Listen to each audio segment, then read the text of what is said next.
Hey guys, welcome back to Bearded Lumber. Matthew and I greatly appreciate you tuning in. Today we're on to part two, completion of this project we did a week or so ago. We built this shrub planter for one of our commercial customers, and they requested that we stain it, which we've done in the past. So you can watch somebody who don't like to paint. So hang on, we'll be right back.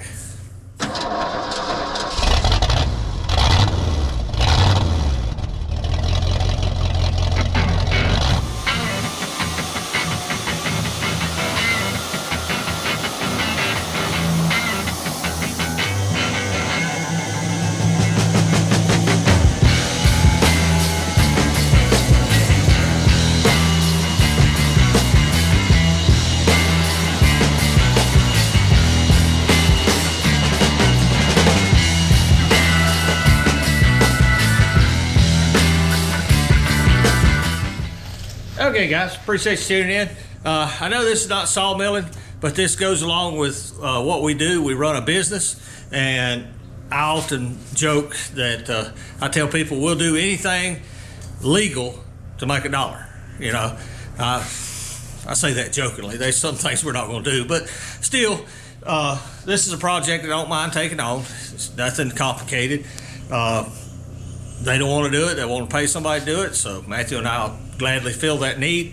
The last part of it is we're going to put this Thompson solid chestnut brown stain on it to match the rest of the planters they have. And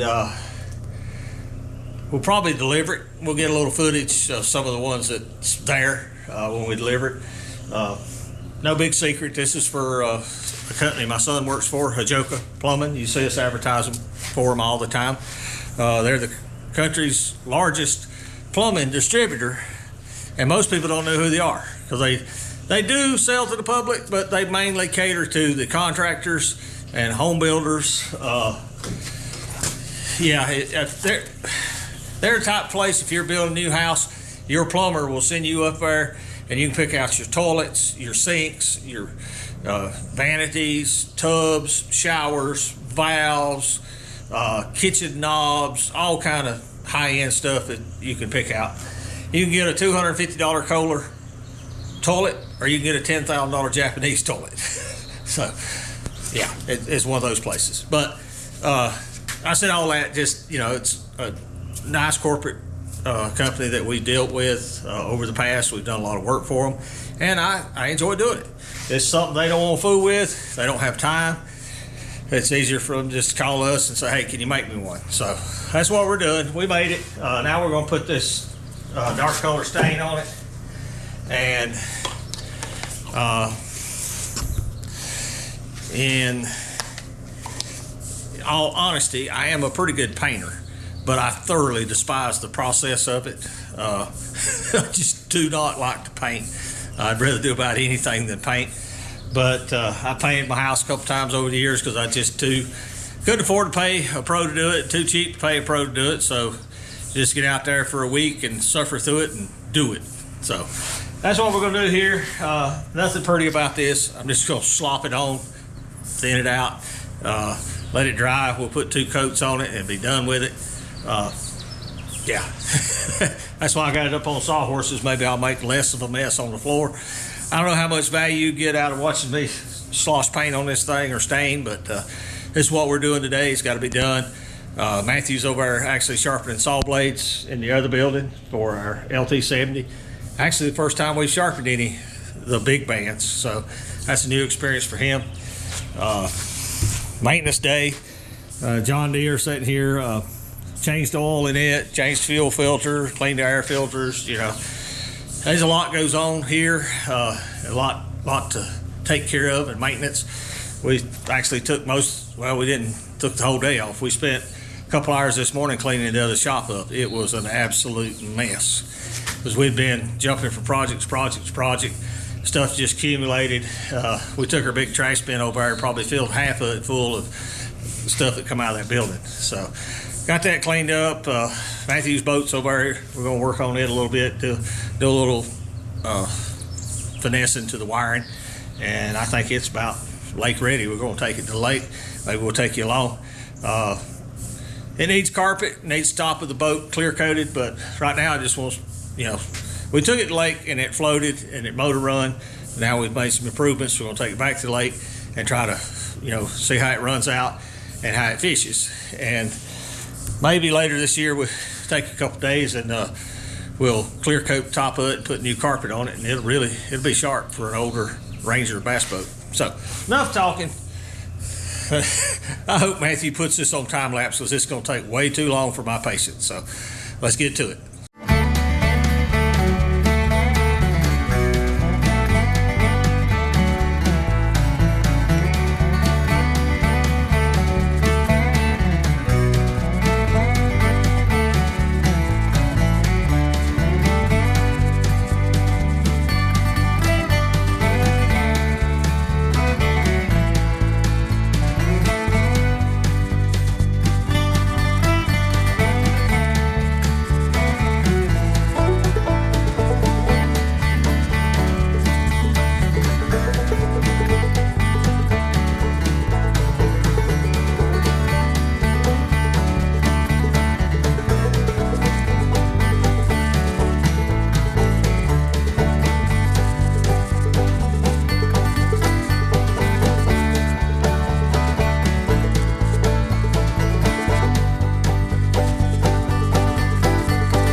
Okay guys, there we go.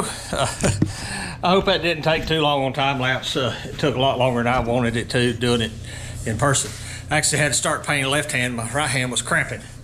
Turned out perfect. Not a drip, not a drop on the floor. Yeah, y'all believe that crap. How many of you ready to hire me to come paint in your living room? Not unless I'm on a real good day. You get one of them days you kind of slam bang like today. You don't need to be anywhere near a paint bucket. But this don't matter. The few spots on the floor don't matter. It won't hurt my feelings a bit. We'll wear them off. I did what I wanted. I got one quick coat on it. This is pressure treated, green. It don't take stain real well, but we need it to get done, get out of here. We might get 2 coats on it today. We might take afternoon tomorrow and go deliver it just to get it out of here. Have something to do. We've worked so hard the last few months. Matthew and I are trying to take a break when we can. We got so much work coming in. I got contractor buddies, and when they call and they need something, I try to get it to them right then because they're using it to make money. Now this homeowner stuff, it's got a little leeway here, there, and the other, but contractors, I try to move them right to the top of the list, move them out. Same thing with this. This is for a commercial customer, and they've waited. He told me probably 3 weeks ago they wanted it, and I told him last week it was built, but I was going to set it on it a week and let it dry.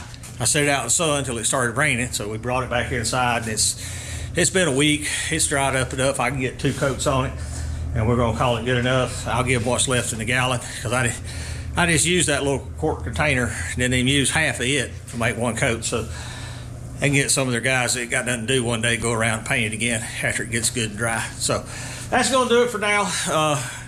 I got to come back and put a second coat on it. I may let's watch slop some paint on there, guys. I am an exceptional sawmiller. I put a lot of effort into it, and some days that the effort's not there. We do something else. But this, I am not a painter. I can paint. I just choose not to. Don't like it. It's kind of like sheetrock. I can do sheetrock, but I abhor doing sheetrock. So enough said on that. It's done. We'll come back in an hour or two, put a second coat on it, and we'll move this project on out here. So be right back, guys. Okay, guys, I'm back. It's sufficiently dried. I'm gonna go ahead and put the second coat on it. It'll be as interesting as the first one was. So enough talking about it. Let's get to slapping some stain on here. So let's get to it.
Okay, guys, there it is. It's all stained, 2 coats. I'm happy with it. It's good enough. It needs 2 or 3 months out in the sunshine, and then you put another coat on it. Like I said earlier, guys, this is not sawmilling, but this is sawmilling business. It's what we're involved in. Some sawmills, they log to supplement their income. They go pick up logs to supplement their income. They do tree service to supplement their income. Matthew and I don't do any of that. Some sawmills go mobile milling. We used to, we don't anymore.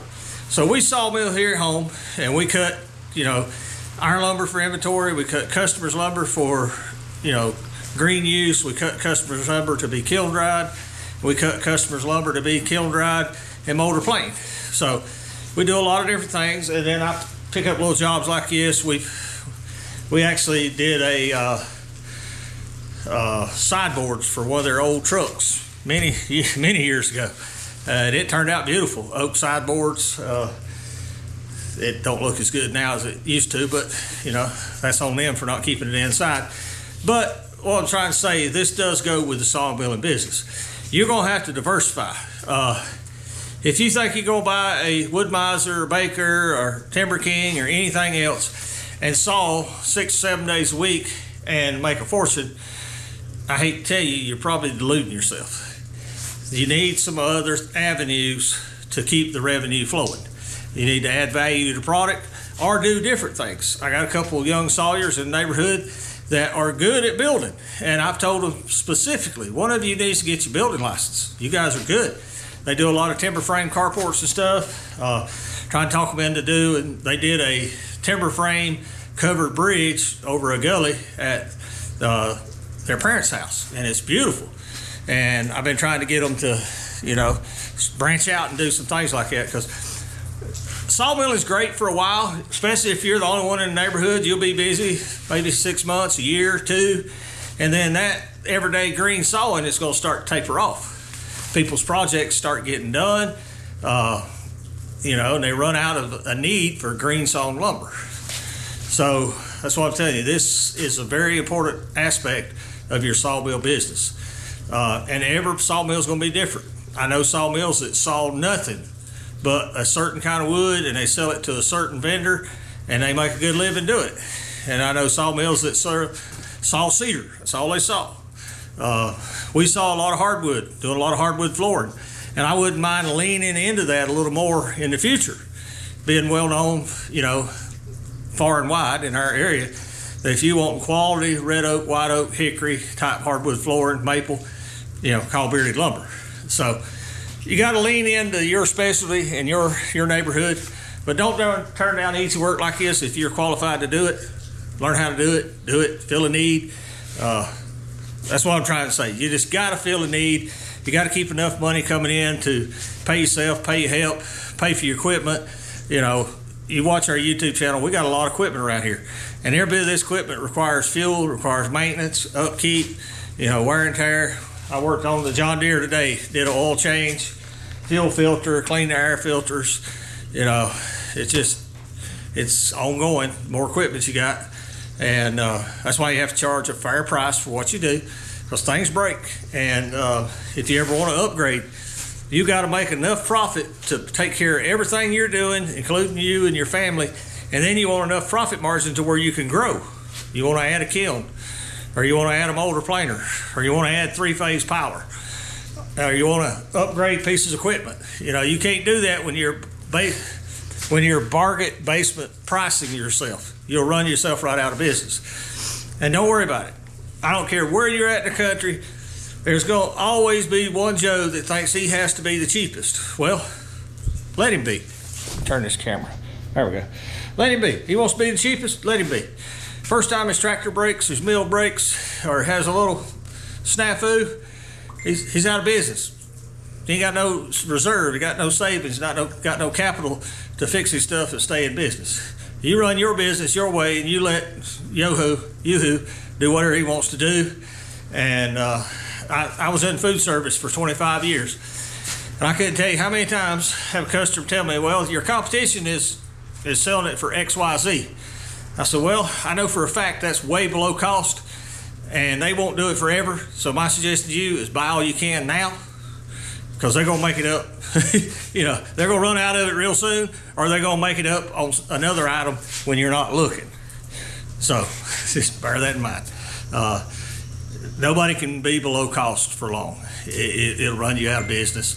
I don't try. People, I get hundreds of calls a month, and I know most of them are just kind of price shopping around.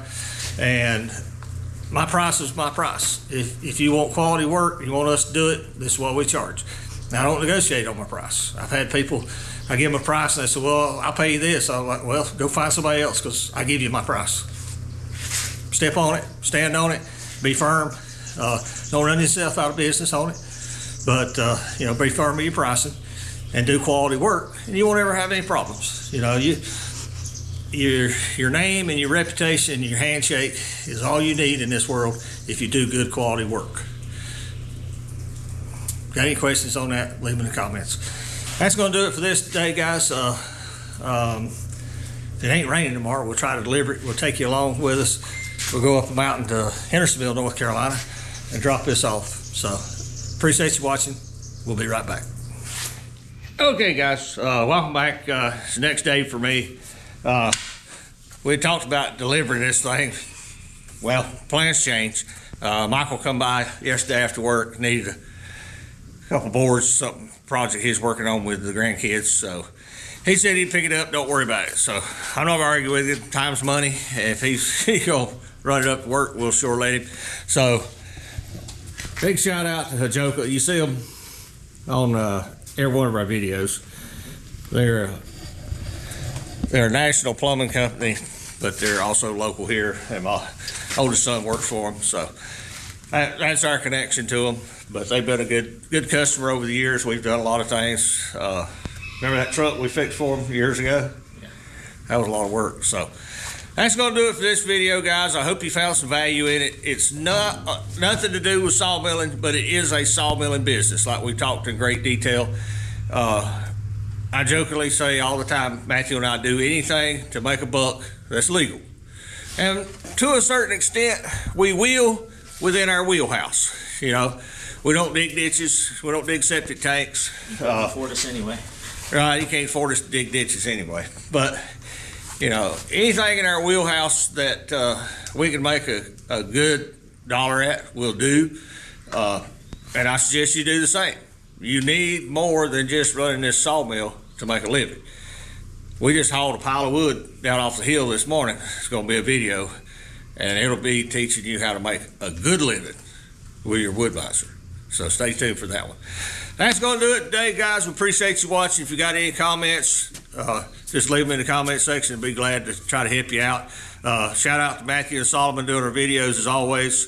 If you get a chance, check out Solomon's channel, Third Beard Fishing. He caught so many fish since we've been down there. He got a little whooping yesterday. Had a gar. If you guys ever fished around a gar, had a gar get away from him and nipped him on the back of the hand. That's no fun experience. None at all. That's why most people don't get them things anywhere near the boat. They do away with them or cut the line, let them go. Because they got a snout about a third of the length of their body, and it's just full of teeth, and they're not up and down. They're out like this. They just eat you up. But also wood mizer, we couldn't do it without them. Really love their equipment. Big shout out to Joe Maine.